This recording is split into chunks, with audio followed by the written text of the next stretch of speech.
Tamam abi.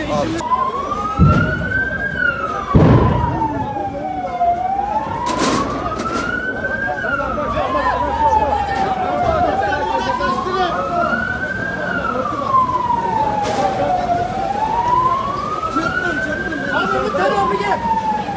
Gel bu tarafa gel. Bu tarafa gel.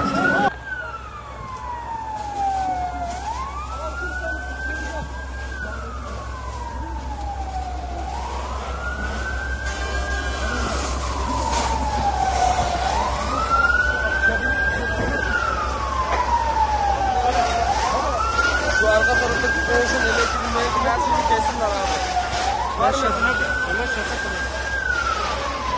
Reis yanıyor. Dik çektik.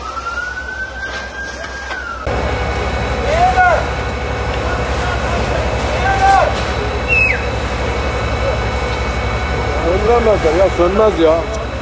Allah vere, ölüm yok inşallah.